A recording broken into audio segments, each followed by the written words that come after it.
대선 주자들의 오늘 행보 알아보겠습니다.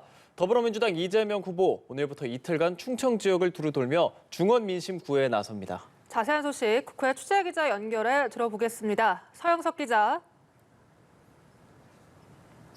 네, 오늘 오후부터 이재명 후보는 충남 당진을 시작으로 1박 2일간 충청권 민심 잡기에 돌입합니다. 이어 천안과 세종, 청주를 두루 돌며 유세를 이어가는데요.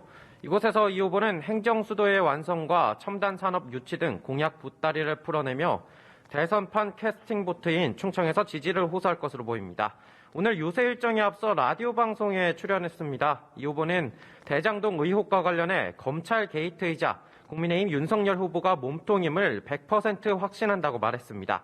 당시 윤 후보가 현직 검찰총장이어서 드러나지 않았을 뿐이라고 덧붙였는데요.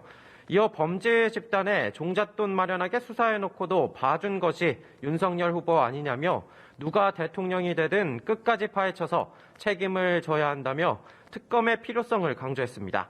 관련해선 1대1 토론이라도 하자고 제안했습니다. 한편 문재인 대통령의 복심으로 꼽히는 윤건영 의원은 선대위 회의에서 지난 시기 노무현 대통령과 문재인 대통령의 승리를 이끈 분들에게 호소드린다며 상처난 아픈 손가락을 보지 말고 5월 봉하마을 들판에선 세 분의 대통령을 바라봐달라고 이야기했습니다. 국민의힘 윤석열 후보는 서해안 벨트를 따라 유세를 이어가고 있다고요? 네, 그렇습니다. 국민의힘 윤석열 후보는 오늘 전북과 전남, 호남을 집중 공략합니다. 가장 먼저 전북 정읍에 있는 동학농민혁명 운동기념관을 찾은 윤 후보는 보국 영령들을 참배했는데요. 동학농민혁명은 권력층의 부정부패와 국민 약탈에 대한 항거였다며 이 정신은 지금도 국민 모두에게 살아있다고 강조했습니다. 오후에는 목포역에서 유세를 펼친 뒤 배를 타고 신안군 하이도로 건너가는데요. 고 김대중 전 대통령의 생가를 찾기 위해서인데 보수정당 대선 후보가 이곳을 찾는 건 이번이 처음입니다. 윤 후보는 공식선거 운동에 돌입한 뒤 박정희, 김영삼, 노무현 등 전직 대통령들을 언급하며 산업화와 민주화 업적을 기리고 있습니다. 김 전 대통령의 생가에서도 국민 통합을 외치며 정권 교체의 당위성을 주장할 것으로 보입니다. 대장동 의혹 관련 몸통이 누구냐고 양측 모두가 공방을 이어가고 있는 가운데 국민의힘은 바로 조금 전 성남도시개발공사의 개발처장을 지냈던 고 김문기 씨의 유족과 함께 기자회견을 열고 있습니다.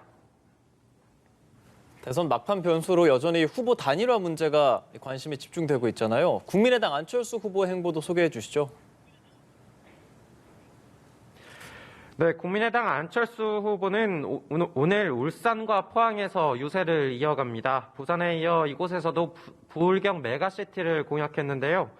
안 후보는 더 좋은 정권 교체를 외치며 지지를 호소하고 있는데 여야의 움직임이 예사롭지 않습니다. 먼저 안 후보와 국민의힘 윤석열 후보의 단일화 논의가 소강 상태에 들어간 사이를 민주당 이재명 후보가 파고들고 있는 형국인데요. 이 후보는 오늘도 분열의 정치를 하지 않는 모든 정치 세력은 함께하자는 입장이라면서 안 후보 역시 묻지마 정권교체, 닥치고 정권교체가 아닌 정치교체와 세상을 바꿔야 한다는 좋은 생각을 갖고 있다고 이야기했습니다. 이어 안 후보를 딱히 집은 건 아니지만 러브콜이라 할 수 있다고 연대 가능성을 이야기했습니다. 반면 국민의힘에선 이준석 대표가 라디오 방송에 나와 안 후보는 속이 좁은 사람이라며 단일화 결렬 책임론에 대해선 오히려 국민의당 안에 안 후보를 접게 만들겠다는 등을 제안한 인사가 있다고 폭로했습니다. 안 후보는 울산 지역 기자간담회에서 국민의힘이 단일화할 생각이 없고 민주당도 아무런 제안을 한 것이 없다고 못 박으며 완조 의지를 밝혔습니다. 한편 심상정 후보는 수도권 민심 공략에 집중하고 있습니다. 지금까지 국회에서 전해드렸습니다.